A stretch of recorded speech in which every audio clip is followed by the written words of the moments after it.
All right, welcome back to the most important podcast in the world. I'm Reese Wood, and we have Joe Stauffacher, and we're going to talk about the role of individuals within a community. Joe hit me up on Facebook and said he was interested in coming on to talk about what's most important to him, and that was being in a community. But what does that mean? You're going to have to find out in this episode. But other things we talk about are the Libertarian Party. I know there's mention of the Gary Johnson campaign in there. We talk about economic development, the role of local government, and anyone familiar with Platteville? There's mention of Platteville in here. Also, we do talk about some things that I don't know if everyone's gonna find these topics to be their favorite topics. They are political. This is going to be a political episode. But we talk about the adverse health implications of that come from technology devices, and also some of the adverse health effects from energy development projects and things like that. This is a deep conversation, and it was a good conversation.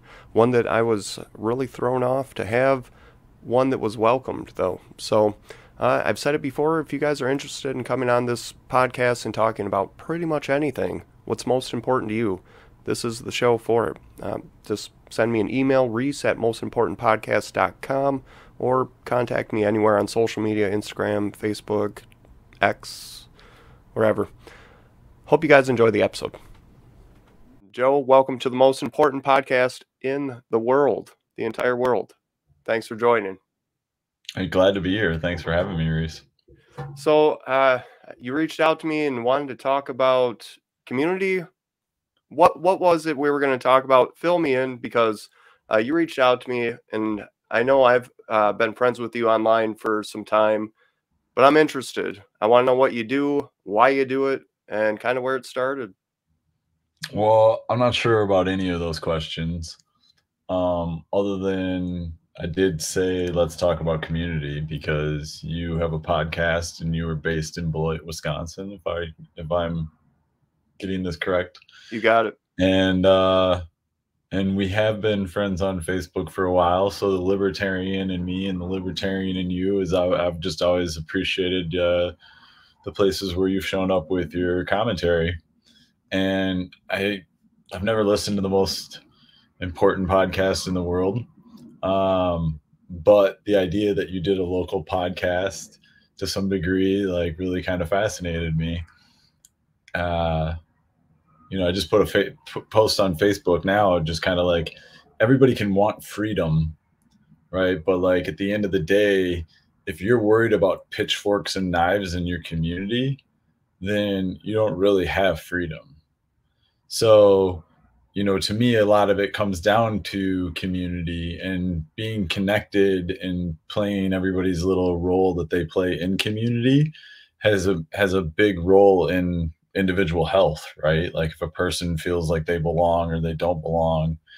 So, I can be a big advocate of freedom, but at the same time, like, if I'm not advocating for what creates a healthy community, then we're kind of missing the boat on freedom in my worldview, I guess.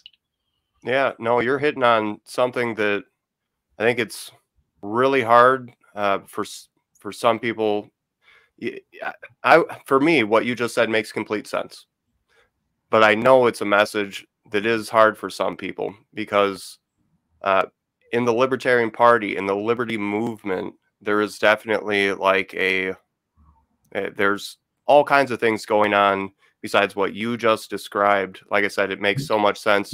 A local community impacts everything first and foremost. That's where you are.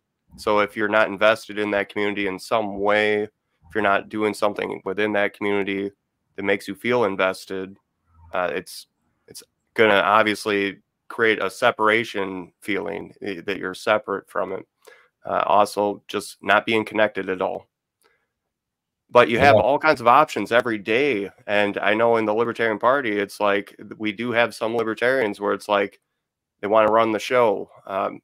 One thing that one of my favorite libertarians here in Wisconsin has said to me, it's easy to be a big fish in a small pond. And there's a lot of that goes on in politics. You know, a lot of people, get elected to a county board or a city council, and they do become a big fish in a small pond. But it's like that in the liberty movement, and but that is not everything. Um, like I said, what you just said really resonates with me. I wasn't expecting that. Can you elaborate more? Tell me more about why this is important to you. Well, I mean, you bring up an important point when you talk about the local politicians, right? And even being a big fish in a small pond, right? Now you find somebody that has different moral standards, and somebody finds out that, like, hey, you did this thing, and you don't want the community to find out about this thing that you did, right? Like, whatever that person's, cup of tea is for enjoyment, and that's kind of embarrassing that you're experimenting in life in whatever nature or manner or whatever, right? Like, humans just being humans. And just financially, I remember having a conversation with my local state representative, and I was like, well, where do you get your money? And he's like, man, Joe, I get my money from the farmers that are your neighbors, like the people who are in your community. They support my campaign. And I said, and do you look to see where they get their money? Because they're all getting paid. They're big agriculture, right? Like, he said farmers. Like, I look at the farms around the Southwest Wisconsin area, and they're bigger ag farmers, right? Now, I don't know the individuals the way that, like, my father probably definitely does, because he's done lots of loans to lots of different farmers in the area, right? But when you're talking about farming, you're not talking about little money. Like, what's a tractor cost, right? Like, what's the combine cost? What's it cost? All these different, dollars and cents side of things, right? And it's just really easy for corruption to exist in a small community and have that stuff just be swept under the table and not know, right? And I'm not saying that Absolutely. this in the area that I'm in, right? Because I like I like my local representative, right? Like, I think he's a good human being, father. Like, I think he's a good guy, but I don't think that he looks at the systems and the way that things work in the world. Like, those are always the challenging conversations that I have with him, right? And it's the ones that I end up having with most people, because most people will think about a person that's involved in the system, and then their feelings get involved about a person that they know that's involved in the system. And it's like, whoa, this isn't about a conversation where it's about attacking a human, right? Like, we're looking at the systems that are in place that humans are a part of, but that doesn't mean that just because humans are doing these parts of the systems that it makes it okay or not okay, right? And politics in a local community is just kind of all part of that same little evolution of everything that goes along, right? So Southwest Wisconsin, Grant County, board of directors, ATC lines are going up, and I don't want these big energy power lines. Like, I'm aware of what EMFs are, like, gross, just to even look at them. And I'm already seeing them be put right where the chiropractor is that I would go see on County PD at the time in Southwest Madison, right? Like, they were putting big power lines. I was like, this is gross.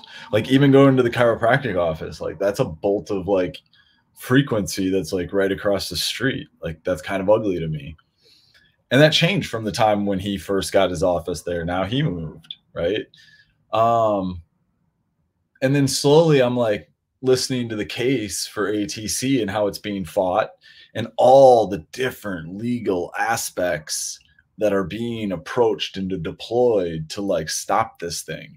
And I'm getting to know the people who are, like, having their land taken away so that these power lines can go through. And then they're going to spray these chemicals all along that whole area there to, like, make it so that they can put the power lines through, and that stuff doesn't grow up and disturb the power lines or whatever along those lines in nature, right? And And it's like, yeah, like I wouldn't want that thing rolling through my front lawn, right? Like, Yep.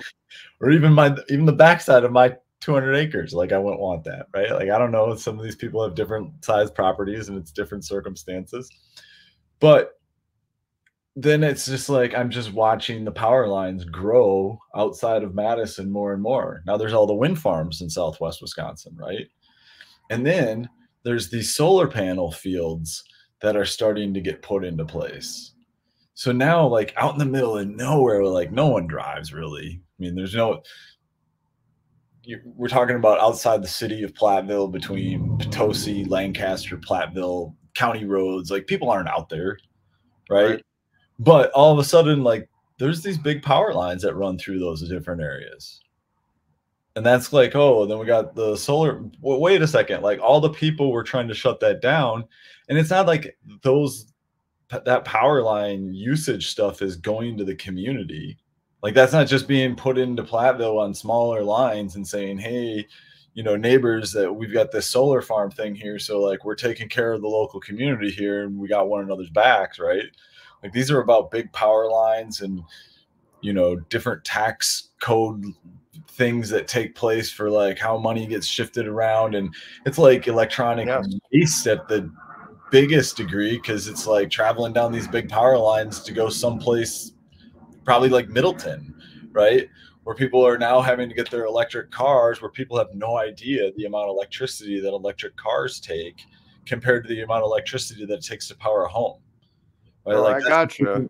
that just gets into a whole other conversation where it's like, so we're not even approached from a political standpoint of what has like efficacy and efficiency. When you look at everybody's investing into their 401ks, and their 401ks are ultimately propelling the money cycle on Wall Street, that's like pushing all of these agendas forward. But in the meantime, in a small community, you can get paid by a corporation from wherever in the world, and you can tell your neighbor to f off because you don't have to worry about them, because you've got your job, and your neighbor can turn around and say the same thing to you because they got their job, right? And then we have a bunch of people that live in a community that are like, no, I don't want to participate in this stuff. I'm just going to be kind of like handicapped by tax code to pay for it, because I'm just going to choose to homeschool because I can't even participate in this bigger education system conversation that's taking place because I feel handicapped as a parent, right? So, I mean, we're talking lots of dynamics, lots of emotions, right? Like my whole life, I just watched this side yank the emotional pulley system with a topic that is like dear to people's hearts, right? And then you get over in the other place and they yank it back the other way on a topic that's like, you know, pivot, but it's another one that just hits the heart, right? Like you're talking about. So we're really talking about all these middle of the line issues at the extreme, but cycle them through the news over and over and over again. So we don't ever just say, hey, this is the stuff that we agree upon. Look at our progress. Look at our progress. Look at our progress. You know, 10 years ago, this is where we are. Look at where we're at now. Look at our progress. Look at our progress. Like, no, turn on the news today, it's the same as it was in the 80s, and we're recycling the fear porn. It's the Russians. No, I gotcha. Yeah, no, I agree. You're hitting on so many things. I gotta say, so when I ran that first election for state assembly in Wisconsin, 2018, the guy I ran against was an incumbent. He had been the state assembly representative for at least one term prior to that. But so immediately after that election, he did, there was some kind of, I don't know if it was a grant, some kind of legislation passed where they were going to install new, some kind of internet pipelining, kind of like what you're mentioning. I don't know if it was specifically for energy. I know there was some energy things that also happened after that election, but in general, from his position, after he wins that election, he gets the local energy monopoly coming to him saying, hey, we need to do this and do new pipelining for this. He gets the cable and internet companies coming to him saying, hey, we need to do this, this, and this. It gets really easy to see where all of these companies have a vested interest in somebody staying in office, especially if they're easy to work with, and that it becomes a system that is unbreakable So for an outside person. Here's what happened in Grant County that, like, you know, a few people that I've talked about know because I've like highlighted it, right? But at the end of the day, I don't even really know what the full details are of the topic and conversation, right?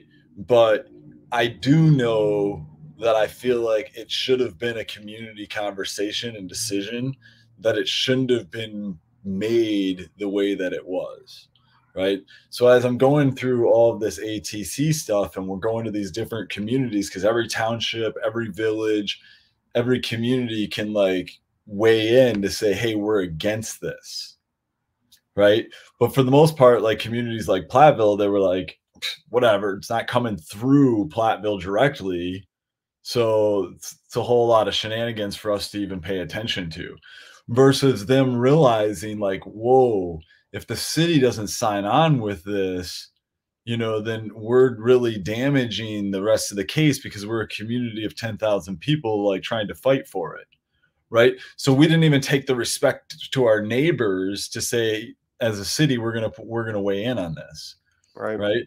So then I'm at the Grant County board and I'm listening to these things, and then I'm starting to have conversations with different board members, you know, emailing them, getting on the phone with them, and I don't even remember, you know, who was who or who was what, but it ended up happening to me 3 different times, different circumstances. One of the guys just flat out hung up on me because they told me enough information, and then the questions that I just kept asking, they didn't want to talk about it anymore, right? But essentially what I discovered was rather than them saying to the community and the county, these are the troubles that we're facing financially. Like, what decisions do we want to make? Like, as a community that lives in this county, what decisions do we want to make? Right? And what they did was they said, we'll take money from big energy. Then this will help us pay for all of this stuff because now we can redo our roads because they're going to need these trucks coming through. And there's all this like backdoor infrastructure things that really just has more to do with what those companies will do than it does to have anything to do with the community there, right? But it's an easier move for the people on the board. So like, no hate, right? Like, do we really want to have this big catastrophic conversation and lots of emotions about financial stuff in the county? Or, well, this just seems to be what everybody else is doing, and the business of big energy kind of seems to operate this way, and this will fix all these other problems that these other people are complaining about, so let's just do that. Yeah. Right. So it's like, I get it, right? It's not, you know, when you sit on a board for any county, 72 in Wisconsin, right? There gets to be a lot of emotional hassles that you deal with because you're that leader, right? Like that, depending on whatever's taking place, whatever time that person is in their position, you know, that could be a whole host of different scenarios, especially when you consider 72 counties and all the different possibilities of things that can go wrong in an area, right? Yeah. And life's not easy for any one of them.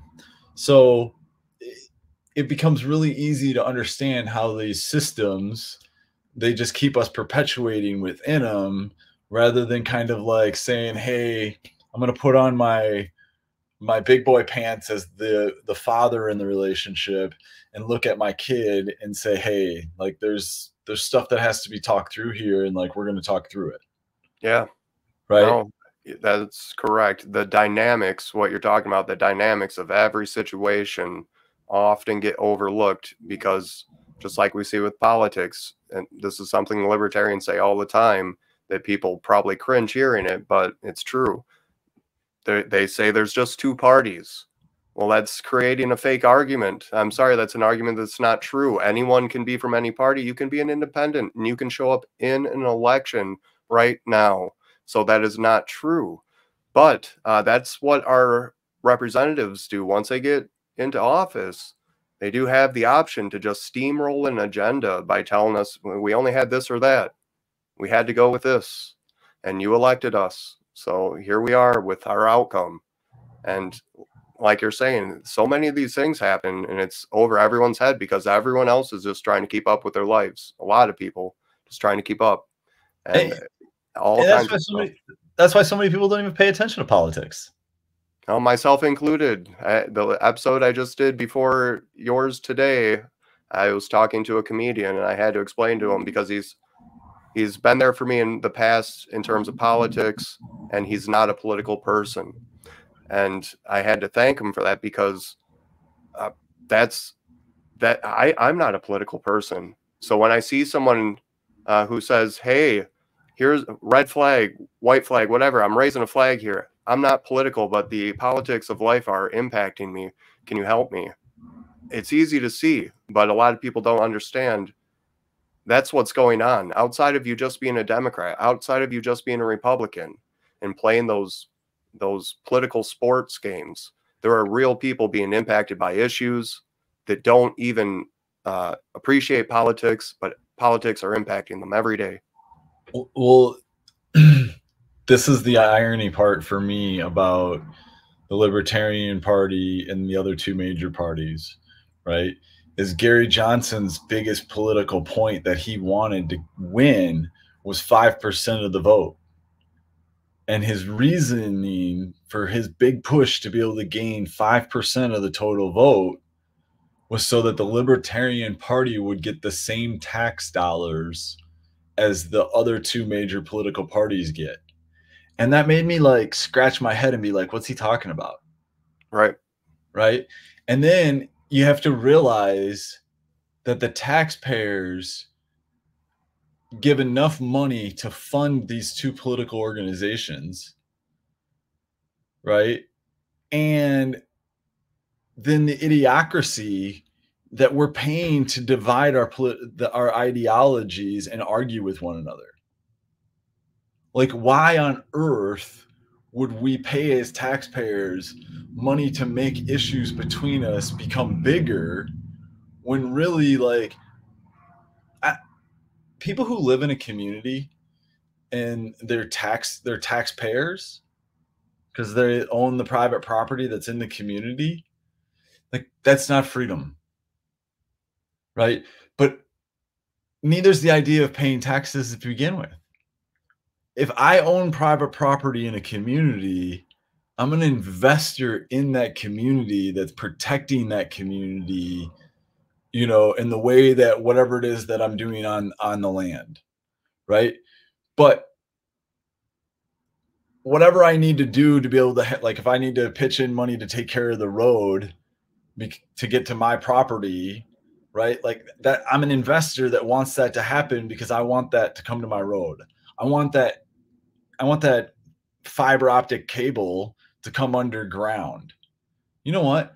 I want to use recycled plastic in America and make a solar roadway that runs all of the electrical stuff underground. And then I want to like use stuff that'll protect the EMFs and like block all of that. And I don't even need to worry about plowing the road because the solar panels are going to be heating it every day anyway. Right? All stuff that exists, like truly. But in order for that to jump through the hoops of the corporate world, the tax world's real interesting, right? Because on one hand, it's like you can have zero, tax-free wealth, right? But like, how do they convince people to do tax-free wealth? Well, they give you really big rewards in case you fail. So oil, big agriculture, like these are where you're getting the biggest tax benefits and gains to kind of play the game, right? And when I learned about this, I had to look at my experience with Sierra Nevada Club because, man, I love the outdoors. I want to protect the wolves, you know, all the good stuff that the Sierra Nevada Club does. And I thought, I have gotten nothing but just like inundated with mail and propaganda from them about all the evil stuff in the world that I need to change. Not one time did they say, tell your senator to change what the tax benefits are. Oh, that's a good point. Right? Like, it's like, oh, but then again, we got 4 major corporations that are like controlling every major industry, right? BlackRock, Vanguard, Capital Street, Berkshire Hathaway. Doesn't matter what they all owned by those big corporations, right? So again, we can allow, you know, the East India Trading Company and the war and the greed that took place from the opium to just continue to perpetuate through history and existence as like this terrible version of capitalism. Or we can just connect with our neighbors and realize local GDP and the strength that one another provides when you sound money systems, and the value of like what you can produce on the property and on the land and what the land is really worth, instead of just allowing like these big corporations to just buy up the property all over the country. Right. Yep. So, you know, for me, this is why I said I don't really have a specific thing that I do. I just have a lot of these thoughts. I have a lot of these solutions that, like, if it was a local community and the wealthy people were like, what can we be doing? Because if you don't have the wealthy people involved in the community to start making the changes, well, you're kind of screwed because they're the ones who already have the businesses. They're the ones who already own the land and the property. Yeah. So if you're going to start to like look at the land and property legality things of like, what can we do to start to change this stuff? Right? Because I didn't even get into like going to school in lacrosse, having a bar, participating in the city council government of what that was like, watching Walmart come into town, listening to that stuff taking place in the city government and how the people felt about the big corporation of Walmart coming in, right? And then getting into it's just wild to me, like having a conversation with my council member about saying, hey, I'd really like this issue to be brought up at a meeting, like it's just really unjust around dog laws within the city, right? And she just starts giving me an excuse. I was like, I'm not asking for your excuse. I want this to be a topic of conversation at the board meting. Like, Right. it's And clearly thank you. wrong. Right? Like, please and thank you. Yeah, exactly. Yep. Like, and she starts, and I was like, you're missing the point here. You're representing me. This is an issue. It's completely unconstitutional. Right. You didn't like write her this on a piece of paper using like highlighter markers or crayons or nothing. You went as a person, and Like, I was talking to her on the made a phone. case. She actually, the first time I talked to her about it, she actually knocked on my door because she wanted support in me running for her. And I just happened to be dealing with the city around the dog stuff. And I was like, no way.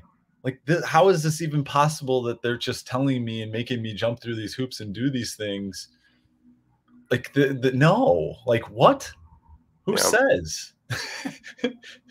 But you're kind of, you know, screwed by the city where they'll be like, no, we won't allow you to get your license renewed, or we won't allow these different little areas where, you know, now life can become difficult for you, right? Definitely. There's so much going on in Wisconsin that makes me wonder. And it's always like I look at stuff. Let's take Quick Trip for example. The gas store Ooh, Quick Trip. Who good doesn't one. love? Everybody loves going. I mean, they got good food. They have, you know, No, they baked don't. goods. They have. Well, I'll tell you this. It wasn't that long ago that I had a Western omelet sandwich, and I'm gonna say it was okay. But here's what I'm gonna say.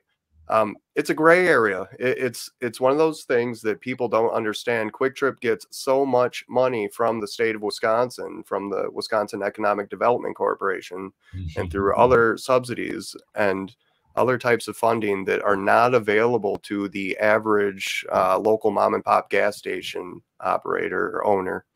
And these are the things that the argument I've made in the past is no matter how much I like anything from Quick Trip, I cannot support the fact that they are a disproportionate number of what's going on in the economy right now due to the funding they get. We now have less mom and pop gas stations, and at some point, there's going to be no level breaking point. There's going to be more of one kind. It will be the one that gets the funding, and then we'll have a gas monopoly, oil monopoly in Wisconsin, which some people say there's a reason for that, to get energy demands into a better manageable situation. I don't know how people come up with the excuses or the arguments that I've heard, but it is obviously something I feel like sometimes I'm the only one on this. No, but what you're saying makes you're resonating a lot of things here. So go for a ride with me on this one, because it's La Crosse, home of Quick Trip. Right. So me going to college in La Crosse and then all of a sudden seeing Quick Trip, like for the last 26 years, I've watched the empire of Quick Trip grow. I've paid attention to the economic side of when you talked about economic development. I was just having a conversation with a buddy and he was like, I'm going to talk to our local economic development people. I was like, oh, hold up. I'm like, there's good resources with economic development, but they're handicapping your local communities and they're using the state as warfare to do it. Wisconsin has a bunch of these institutions involved with the economic development, but they're all nonprofits, right? Yeah. Nonprofits is a whole nother rabbit hole we'll come back to.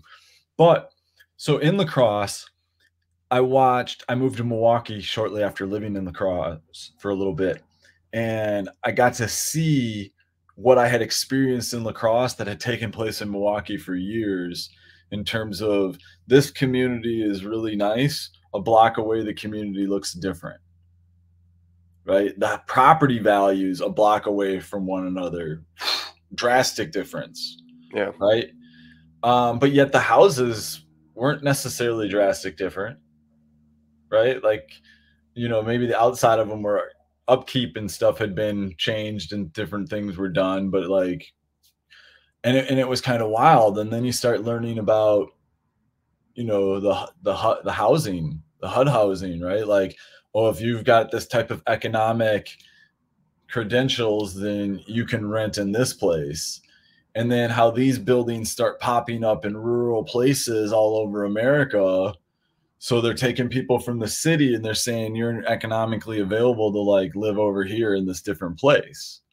And I like watched that happen within La Crosse for the people that came from Milwaukee or came from Chicago that are now like in these different neighborhoods where they weren't the neighborhoods that were taken care of and upkept, right? And I don't really think much of it at the time, like being a college kid and being a young bar owner and experiencing the different groups coming downtown, you know, from the college kids to my bar had every walk of life that came through it, whether it was the Hmong community that was in La Crosse, the college community, the older community, the gay community, like everybody at some point. Like there was nights I'd look up and I'd be like, this group of people, this group of people, this group of people, and this group of people. Like I'm looking out from the bar and like all along the one lane that people can be in, it's like segregation, but each people hanging out with the tribe that's like their world, right? And it was just like, this is just so funny to me that like all of these people like wouldn't normally be in one place, but here they all are gathered. Of course they're hanging out by themselves, which was part of the comedy, right? But I liked people that were in, I got along with them all, right? Like people are people, like who cares, right? So but I see this economic disproportion stuff, and then I see it had been taking place for even longer, and then I start to see what's happening in Platteville, right? And there are these university towns where Then I start learning about the real estate world.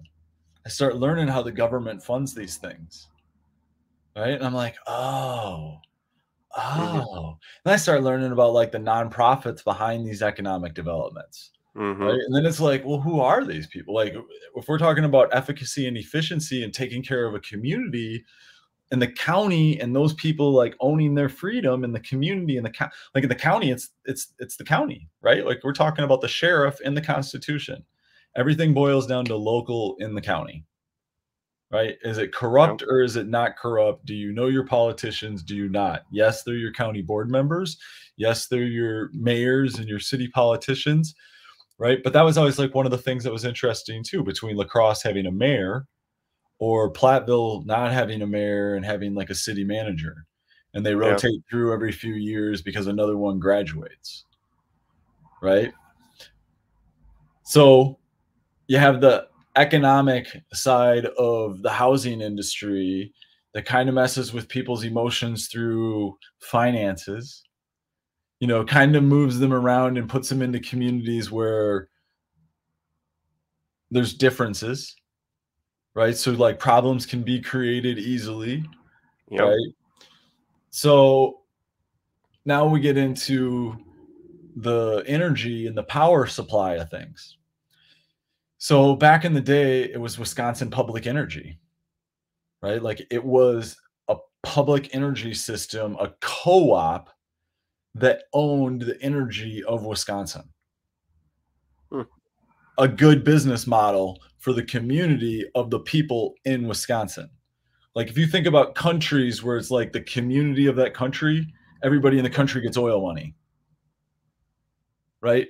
So like why wouldn't each state have certain industries where like the people cared about taking care of the people? Because like if the energy goes out in Minnesota, we don't need it affecting the energy in Wisconsin. Right. But if we have enough energy that we can help Minnesota out by sending it to them, like we want to be good neighbors. Right. But Totally. we don't want to be reliant on anywhere else because we want to know in Wisconsin that like our economic energy needs are met. Right. Now, why would we give up all of this power to like make changes in the land and move stuff around because we want energy shipped from other parts of the country to get put into our community by doing the EMF damage where like there was, I believe in Appleton, a windmill was taken down because of EMF damages and cancer that was happening in that area. Wow. Right. Now you have like farmers that are like, my cows aren't producing as much milk. Weird. Right. Not really weird. Everything's energy. Right. They No, I say know. our biofield is 80% of our immunity. Like stay 6 feet away. Okay, we Mm-hmm. don't want one another's positive energy and vibes mixing. We're supposed to like hug one another for like chemical releases and hormone changes because that's the healthy thing to do. But we should stay 6 feet from people, right? Whole nother topic. Yep. Yep. But I saw where it was like, okay, why did the people of Wisconsin get away from like this co-op idea in energy? And then, then I see the ATC conversation start to happen. And again, I'm not like pointing fingers and saying any one thing is wrong or something needs to pay or something needs to be done. I'm saying, hey, people in your community, you got to have conversations. Right? I'll Like if tell you. Beloit Yeah. wants to look out for Beloit, Beloit's got to look out for Beloit. And you can't have an economic development corporation that's getting a tax benefit be the thing that's creating the change in your community. Yeah. I want the tax benefits too, because no one wants to pay the taxes.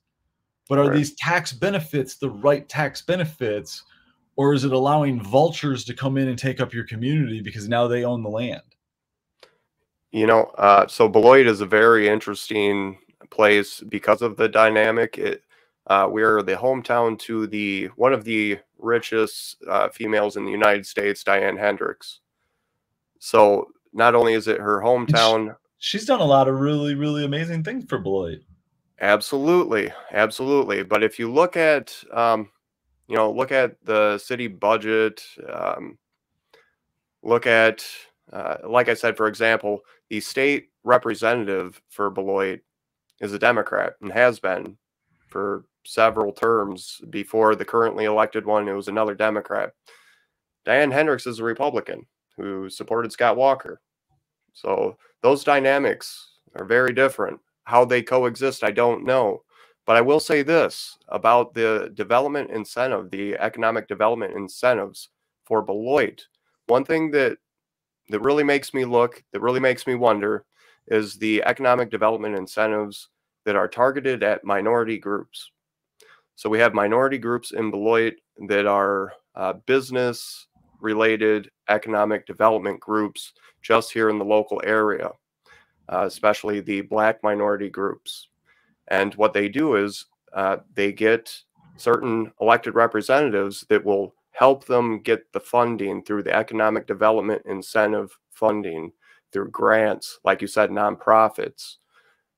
And all of this, you would say, this is a good thing. We're getting money from whatever state fund available, whatever state incentive fund available, grant money available to a local minority group who's trying to do economic development in the name of minority economic development or anything like that.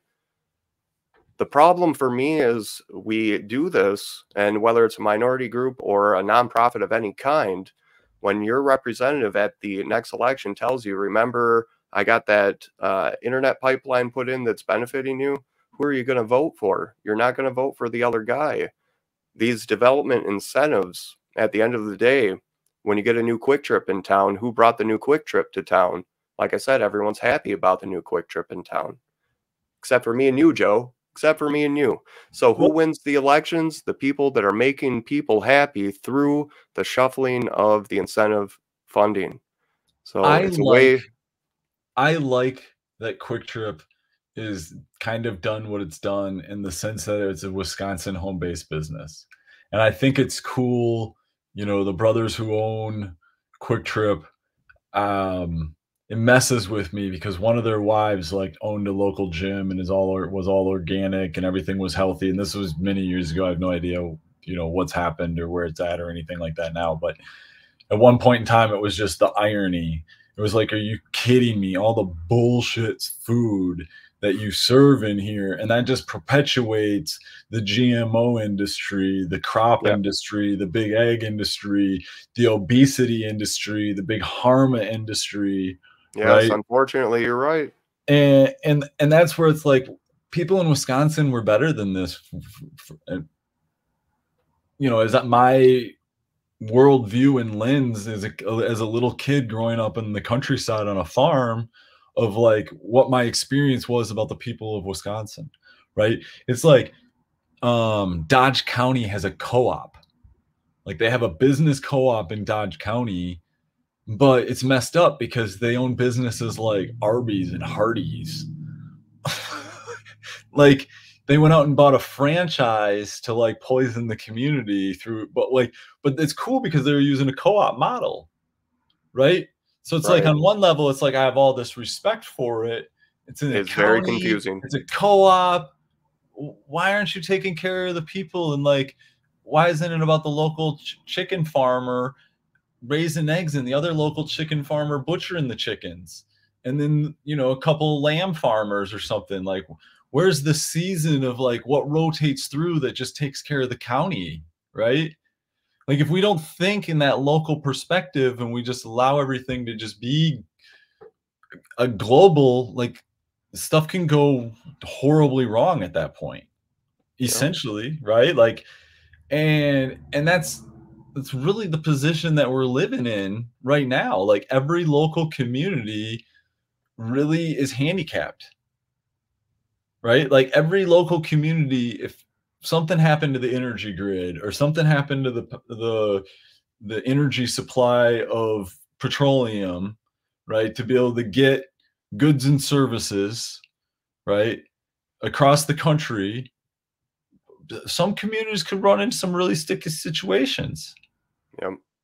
Right? Like they weren't built with the sustainability in mind. They weren't built with like a purpose of like loving the land and caring for the land, so to speak, right? Like, and to me, all of that stuff is energy. Yeah. Right.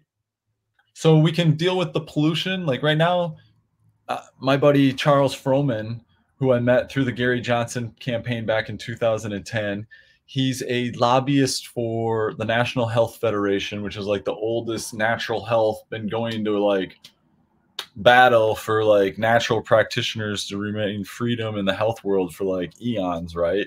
Yeah. He's like, Joe, no one's paying attention. Like these 5G stuff, they're going to popping up more and more outside of schools and parks, and like people aren't even getting to have the conversation about it. No, I gotcha. For people, so I'm gonna have viewers watching this who are they're gonna cringe even hearing this, because you and I believe that there might be adverse effects that are coming from technology that we're unaware of, but some people don't believe that. They're not there yet, and my worry is that they're going to get there too late. We're going to realize that there is unintended consequences to our technology. Let's break it down for those listeners, okay? Like, let's not leave them hanging so that they really understand, okay? And we already like touched on it without even realizing it earlier when I brought up the biofield being 80% of our energy, right? So one, a little bit of my history was when I was 18 years old, I compound fractured my femur, which meant that like when I was 20 years old, I really felt like a 70-year-old man.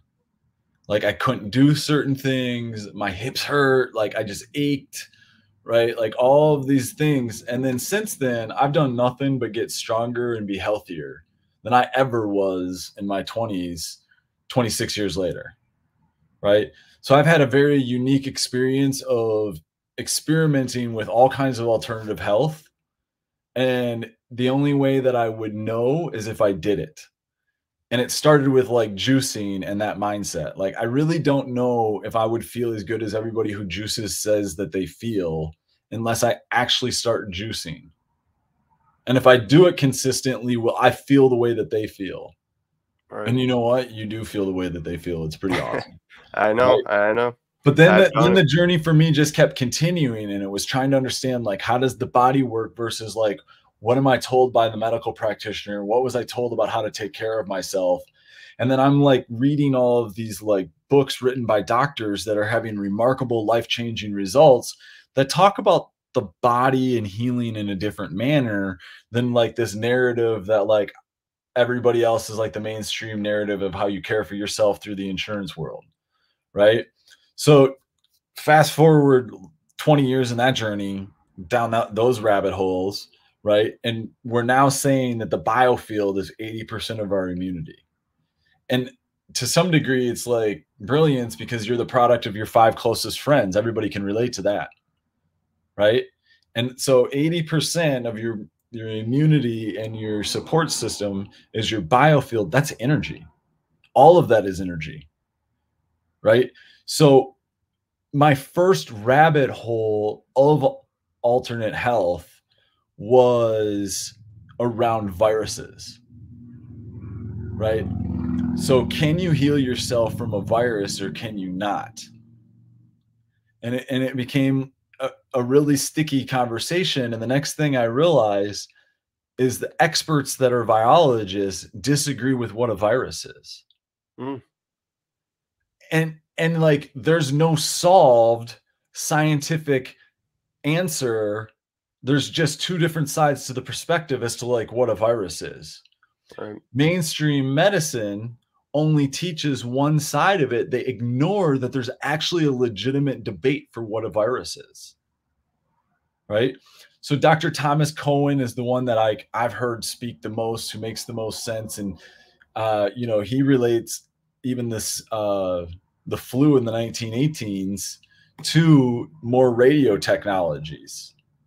So with every advancement and development of technology comes another energy that the human biofield has to coexist with, right? And one of the arguments about what a virus is that it's like the excretion of dead cells. Mm.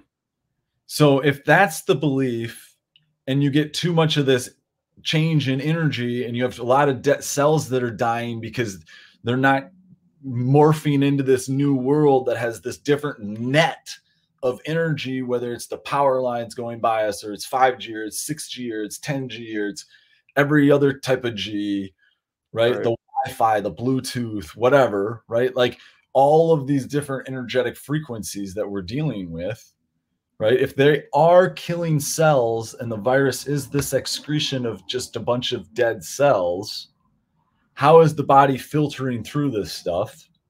Right. Right. Which is ultimately the answer. We're an incredible filtration system.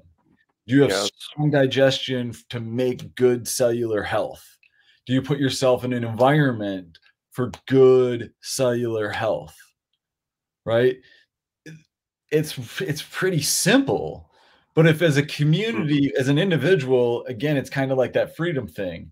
Like I can take care of myself as much as I want from a healthy perspective.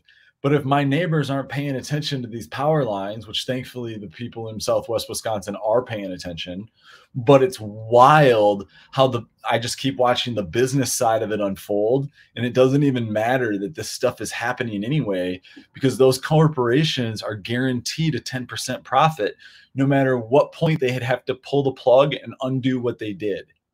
Then they make 10% as they undo what they did, because they're guaranteed it by the ratepayers who are paying for their energy bill.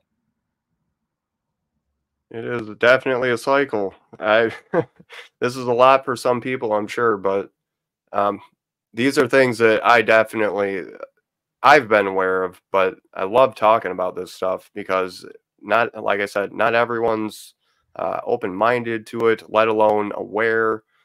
But I worry personally. I did environmental studies. I thought I was going to go to college. Like about a decade ago, I did environmental studies.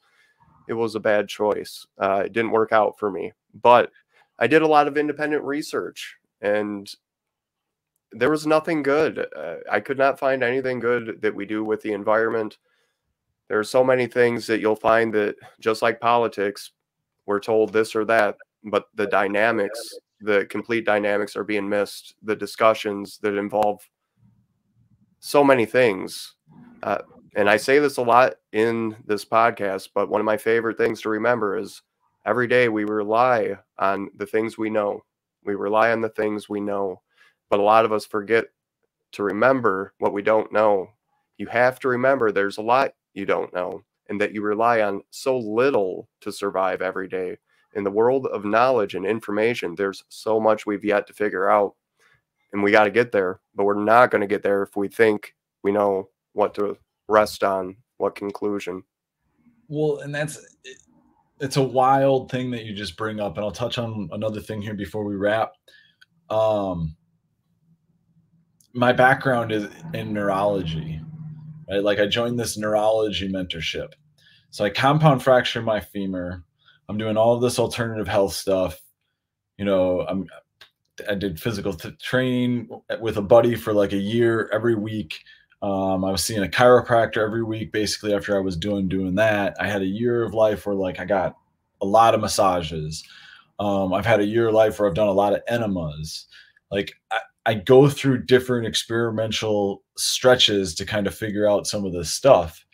And then in the last year and a half, I've been in this neurology mentorship.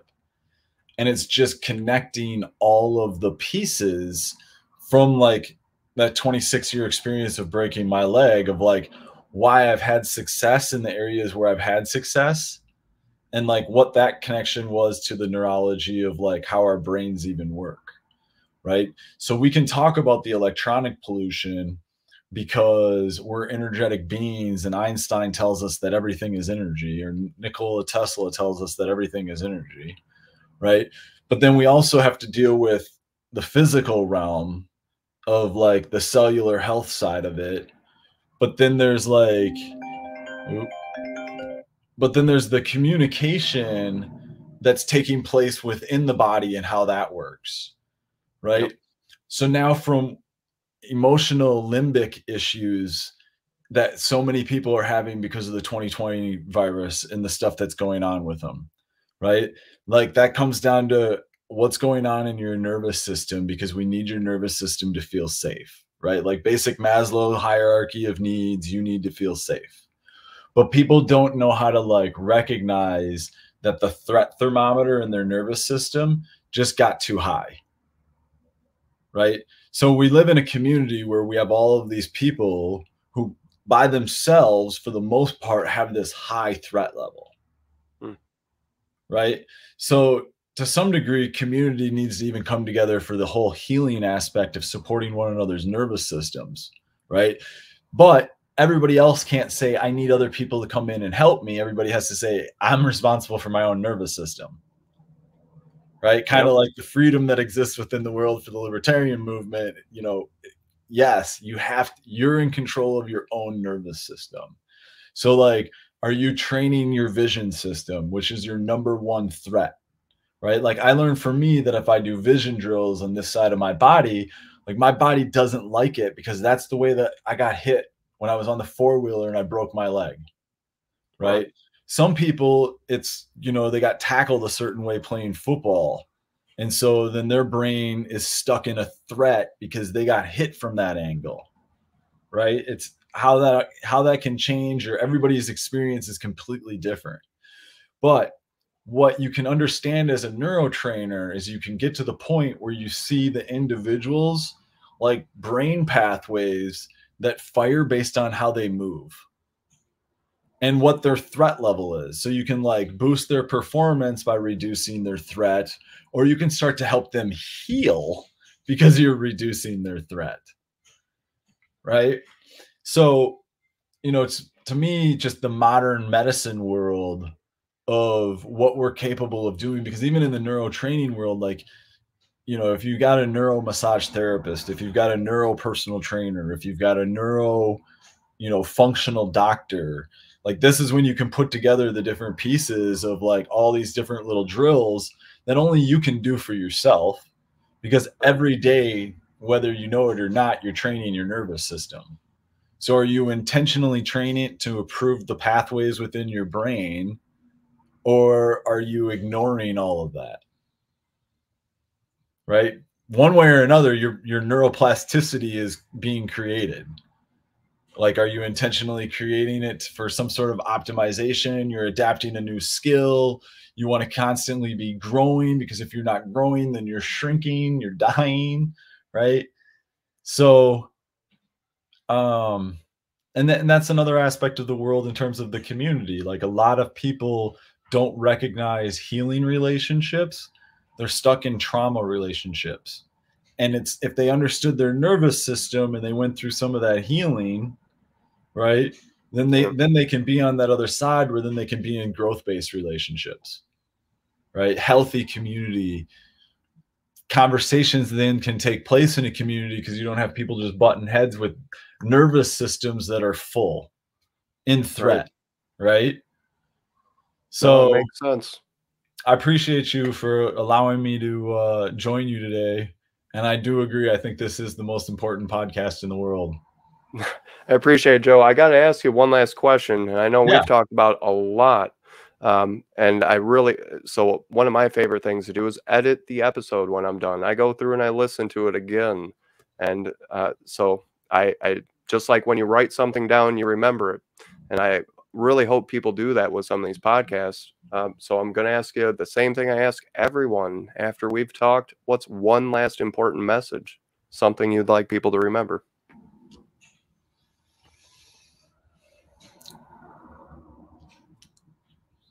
At the end of the day, whatever an individual's subconscious narrative is that plays over and over and over again in their mind, whether it's their worries or it's their dreams, right? That's the world that person is going to experience. And we know this from quantum physics. 2008, Dr. Bruce Lipton wrote the book, The Biology of Belief. And he said that the way that we learned modern biology had nothing to do with quantum physics. So we're completely ignoring an entire different type of belief system that impacts biology. But we know epigenetics exists in terms of like how we believe about ourselves, right? So to me, we're one big world of experiences so that God can experience everything. And you as the listener are a god or a goddess, and God has a message inside of your heart, and the answer is always love. That is awesome. I love it, Joe. I thank you again. Thank you. All right. Talk to you later. Bye-bye.